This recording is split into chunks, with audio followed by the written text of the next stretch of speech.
Hello বন্ধুরা, তোমরা কেমন আছো? সকলে আশা করছি সবাই ভালো আছো। তো আজকে একটা গল্প নিয়ে এসেছি। সেই গল্পটা হচ্ছে একটা জাদুর পেন্সিল নিয়ে। তো গল্পটা শুরু করার আগে তোমাদের এখানে একটা রিকোয়েস্ট, আমার চ্যানেলটি সাবস্ক্রাইব করো, লাইক করো এবং কমেন্টের মাধ্যমে জানাও কেমন হয়েছে। তো গল্পটা এরকম। তো একটি ছেলে ছিল, সে স্কুলে পড়তো। তো কিন্তু তার পড়াশোনায় একদমই মন ছিল না। তো একদিন স্কুল যেতে যেতে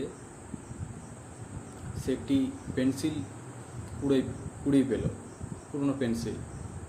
তো পেন্সিলটি ছিল জাদুর পেন্সিল, সে জানতো না। একদিন সেই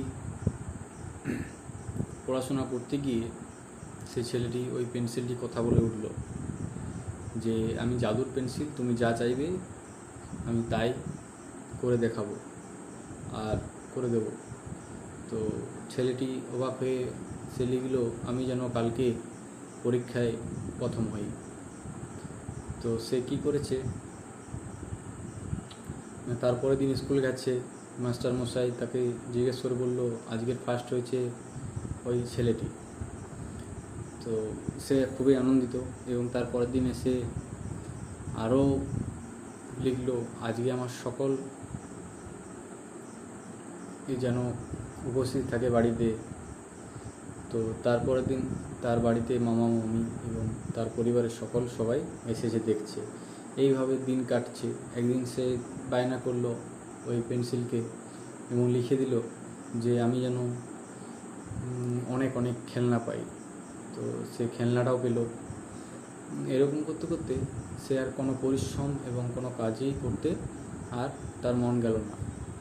একদিন সে এরকম করতে করতে ওই পেন্সিলটি আস্তে আস্তে ছোটো হয়ে গেল, জাদুর পেন্সিলটি। তো সেই ছেলেটি জিজ্ঞাসা করলো, পেন্সিল তুমি এত ছোট হয়ে যাচ্ছ কেন? যে সে পেন্সিল উত্তর দিল, যে ছেলে পরিশ্রম করে না এবং অযথা আমাকে করে, আমি আস্তে আস্তে এইভাবেই নষ্ট হয়ে যাই।